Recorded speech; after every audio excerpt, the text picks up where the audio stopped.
Hi, നമുക്കിന്ന് നല്ലൊരു ഇടിയിറച്ചി തയ്യാറാക്കിയാലോ. അതിനായിട്ട് ഉണക്കി വെച്ചിരിക്കുന്ന ഇറച്ചി ഞാനൊരു അമ്മിക്കല്ലിൽ വെച്ചിട്ട് നന്നായിട്ട് ചതച്ചെടുത്തതാണ്. അപ്പോൾ ഈ പരുവത്തിൽ നന്നായിട്ട് നമ്മൾ ചതച്ച് എടുക്കണം. അതിന് ശേഷം ഒരു മിക്സിയുടെ ജാറെടുത്ത് നമുക്ക് അത് നന്നായിട്ട് പൊടിച്ചെടുക്കാവേ. അപ്പം ഇതുപോലെ നമ്മൾ എല്ലാം പൊടിച്ചെടുത്ത് മാറ്റി വെച്ചിരിക്കുകയാണ്. ഇനി നമുക്ക് ഇതിൻ്റെ അകത്തോട്ട് ചേർക്കേണ്ട സാധനങ്ങളെല്ലാം എടുക്കാം. ഇത് പത്തൽമുളകാണ്. പത്തൽമുളക് ഒരു ചീനച്ചട്ടിയിലിട്ട് എണ്ണയൊന്നും ഒഴിക്കേണ്ട, നന്നായിട്ടൊന്ന് ചൂടാക്കി പൊടിച്ചെടുത്തതാണ്. പിന്നെ കരിയാപ്പല വേണം, പിന്നെ കുരുമുളകും ഗരം മസാലയുമാണ് വേണ്ടത്. നമുക്ക് തയ്യാറാക്കിയാലോ. ഒരു ചീനച്ചട്ടി അടുപ്പിൽ വെച്ചു, കുറച്ച് എണ്ണ ഒഴിച്ച് കരിയാപ്പല ഇട്ട് കുറച്ച് നമ്മൾ നന്നായിട്ടൊന്ന് വറുത്തെടുക്കണം. അതിൽ കുറച്ച് കരിയാപ്പല നമ്മൾ വറുത്ത് കോരി മാറ്റി വെക്കണം കേട്ടോ. അത് നമുക്ക് ലാസ്റ്റ് ചേർക്കാൻ വേണ്ടിയിട്ടാണ്. അപ്പം ബാക്കി കുറച്ച് ഇതിൽ തന്നെ ഇടണം. അതിലോട്ട് നമുക്ക് ചതച്ച് വെച്ചേക്കുന്ന ഇടിയിറച്ചി ഇട്ട് കൊടുക്കാം. നന്നായിട്ട് ഇളക്കി കൊടുത്തുകൊണ്ടിരിക്കണം നമ്മൾ ഇടിയിറച്ചി ഇട്ടതിന് ശേഷമേ. അപ്പം നമ്മൾ മുഴുവൻ ഇടിയിറച്ചി അതിൻ്റെ അകത്ത് ഇട്ട് ഇളക്കി കൊടുത്തുകൊണ്ടിരിക്കുവാണ്. ആദ്യം ഇളക്കുമ്പോൾ ഇച്ചിരി കട്ടി വരും കേട്ടോ. അതായത് നമ്മൾ ചതച്ചതല്ലേ, അപ്പം ഇളക്കി കൊടുത്ത് ആദ്യം തീ കുറച്ചിട്ടൊന്ന് ഇളക്കി മിക്സ് ചെയ്തെടുത്താൽ മതി കേട്ടോ. അടി പിടിക്കും, അതുകൊണ്ട് നമ്മൾ ഇളക്കി കൊടുത്തുകൊണ്ടേയിരിക്കണം.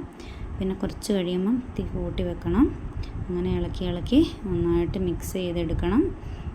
ഇളക്കി കഴിയുമ്പം നമുക്കിതിൻ്റെ ഈ പരുവം മാറി വരും കേട്ടോ. ഈ ഒന്നിൽ തൊടാതെ ഇങ്ങനെ നമ്മൾ ഇളക്കുമ്പം ഇങ്ങനെ മാറി വരും, പൊടിഞ്ഞ പോലെ വരുവേ. ഇപ്പോൾ ഇതെല്ലാം ഇങ്ങനെയാണ് കിടക്കുന്നത് കണ്ടോ. ഇച്ചിരി നേരം കഴിഞ്ഞപ്പോഴത്തേക്കും അതിൻ്റെ ഇത് മാറി. ഇപ്പം കണ്ടോ, പെട്ടെന്ന് നമുക്ക് ഇളക്കാൻ പറ്റുന്നുണ്ട്.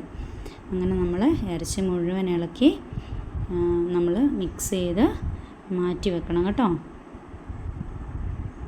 കുറേ സമയം എടുക്കും ഇതാക്കാൻ വേണ്ടിയിട്ട്. നല്ല ക്ഷമ വേണം കേട്ടോ ഇടിയിറച്ചിയൊക്കെ തയ്യാറാക്കണമെങ്കിൽ. നന്നായിട്ട് ഇളക്കിക്കൊണ്ടിരിക്കുവാണ്. കണ്ടോ, അതിൻ്റെ കളറ് കണ്ടോ, മാറി വരുന്നത് കണ്ടോ. കുറേ സമയം കഴിയുന്തോറും ഇതിൻ്റെ കളറ് മാറി നമുക്കത് ആക്കി കഴിയുമ്പോൾ നമുക്ക് മനസ്സിലാകും ഇത് റെഡി ആയിട്ടുണ്ടെന്ന്. ഇപ്പം നമ്മുടെ ഇടിയിറച്ചി ഏകദേശമായിട്ടുണ്ട് കേട്ടോ. ഏകദേശമായി, നമുക്ക് അടുപ്പിൽ നിന്ന് വാങ്ങാനുള്ള സമയമായി കേട്ടോ. ഇപ്പോൾ റെഡി ആയിട്ടുണ്ടോ. ഇതിൻ്റെ കളറൊക്കെ നന്നായിട്ട് മാറിയിട്ടുണ്ട്. നമുക്കിനി ഇതിലോട്ട് പത്തലമുളക് ചൂടാക്കി ചേർക്കണം. അതിനായിട്ടൊരു ചീനച്ചട്ടി വെച്ചിട്ട് നമ്മൾ പത്തലമുളക് നേരത്തെ പൊടിച്ച് വെച്ചിട്ടില്ലേ, ആ പത്തൽമുളക് ഇട്ടു, കുരുമുളക് പൊടി ഇട്ടു, ഗരം മസാല ഇട്ടു, ലേശം എണ്ണയും കൂടി ഒഴിച്ചിട്ടാണ്.